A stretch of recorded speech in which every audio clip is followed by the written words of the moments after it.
আমি এই মুহূর্তে দাঁড়িয়ে আছি পৃথিবীর সর্বশ্রেষ্ঠ জাতি বাঙালি এবং মুসলিম জাতির রাজধানী ঢাকার লালবাগ। আমার পাশে আছে ম্যাটাডোর কলমের কারখানা, আর এটা হচ্ছে আমাদের রাস্তা। এত বড় নোংরা রাস্তা পৃথিবীতে আর আছে কিনা আমার জানা নাই। এই রাস্তায় যে সমস্ত ময়লা আবর্জনা আছে এগুলো প্রতিনিয়ত কিন্তু বাতাসে উঠতেছে। দেখেন এই যে এই যে এই যে এই যে এই দেখেন দেখেন দেখেন দেখেন দেখেন দেখেন অন্ধকার হয়ে গেল, সাংঘাতিক। তো এই সমস্ত নোংরা ময়লার কারণে আমাদের ফুসফুসে ঢোকে, ফলে যত ধরনের রোগ বালা আছে, ফুসফুসের আলসার, ক্যান্সার, গ্যাস্ট্রিক, হাঁপানি, শ্বাসকষ্ট, যক্ষ্মা থেকে শুরু করে সব ধরনের রোগ কিন্তু হচ্ছে। এদিকে দেখেন রাস্তার অবস্থা দেখেন, মনে হচ্ছে যে আমরা কোনো একটা নরকে এসে পড়ছি। দেখেন এই যে এই ময়লাগুলো আপনার কাদার সাথে আটকে আছে। এই যে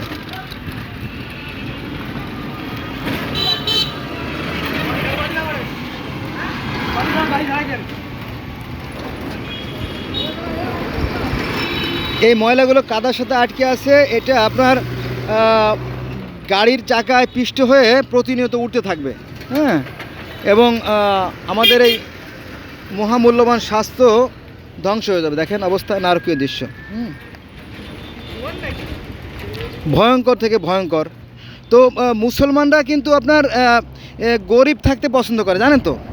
কারণ কি জানেন? গরিব থাকার পছন্দের মধ্যে একটা সুখ আছে, সেটা হচ্ছে যে যে যত গরিব হবে তত বেশি আগে জান্নাতে যেতে পারবে, আর যত আগে মারা যাওয়া যাবে তত তাড়াতাড়ি আপনার সেই জান্নাতের যে হুর গেলেমান যারা আছে, তারপরে মান্না সালুয়া, হ্যাঁ, ভালো ভালো খাদ্য, হ্যাঁ, সেগুলো পাওয়া যাবে। এই জন্য মুসলমানরা ইচ্ছা করেই গরিব থাকে, মুসলমানরা ইচ্ছা করেই গরিব হয়। তারা ধনী হতে চায় না, কারণ ধনী হওয়াটা বেশ কষ্টসাধ্য ব্যাপার।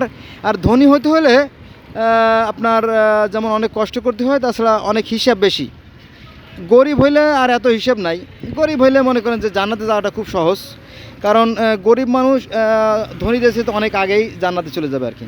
এই জন্য মুসলমানরা গরিব থাকতে চায়, আর তারা এই কারণেই বিজ্ঞান পছন্দ করে না, তারা বিজ্ঞানের বিরোধী।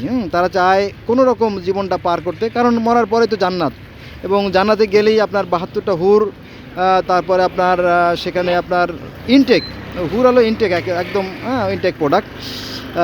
আর সেটা হচ্ছে যে আপনার সেখানে কোনো পরিশ্রম করতে হবে না।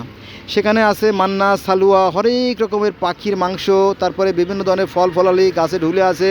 আপনাকে সেই গাছের ফলগুলো ছিঁড়ে খেতে হবে না, একদম ছিঁড়া লাগবে না, শুধু আপনি বলবেন যে আয় আয় আয় আয় আয় ফল আমার গালের মধ্যে ঢুকে যা, তখন ওই গাছের যে ডালগুলো আছে ওগুলো আঁকা বাঁকা হয়ে আস্তে করে আপনার মুখের মধ্যে ফলগুলো চলে যাবে, আপনি শুধু টুপ করে ফলগুলো গিলে ফেলবেন। হ্যাঁ, এই জাস্ট। আচ্ছা, তারপরে আবার এই ফল খাওয়ার পর আবার পায়খানা করা লাগবে না। হ্যাঁ, কি মজা!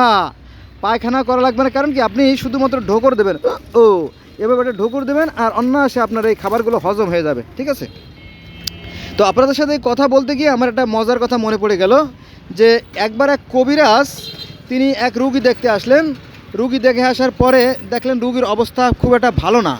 তখন তিনি বললেন, যেহেতু রুগীর অবস্থা ভালো না, আর ডাক্তারও চাচ্ছিল না তার ফিটা মার যাক, এজন্য সে একটা প্রেসক্রিপশন করে দিল যে এই রুগীর জন্য 3টে জিনিস লাগবে। কি লাগবে?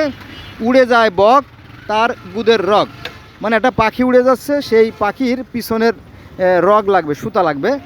উড়ে যায় বক, তার গুদের রগ, আর নাই গাছের পাতা, মানে গাছই নাই, তার পাতা আসছে কীভাবে, তারপরও সেই গাছের গুঁড়া লাগবে, যেটা সে জীবনেও আনতে পারবে না। আর হচ্ছে আপনার উড়ে যায় বক, তার গুদের রগ, নাই গাছের পাতা, আর রোদ্রের গুঁড়া। রোদ্রের গুঁড়া হয় না, আমরা জানেন তো, জানি রোদের গুঁড়া করা সম্ভব না। এই 3টে দিল, যাতে সে জীবনে এই 3টে ওষুধ উদ্ধার করতে না পারে, আর তার বাপকেও আর চিকিৎসা দিতে না হয় আর কি। সে তার ফি নিয়ে রুগী চলে গেল। এই হলো অবস্থা। এভাবেই চলছে আমাদের দেশ। দেখা যাক কোথায় যেয়ে দাঁড়ায়, আমরা অপেক্ষা করতে থাকলাম।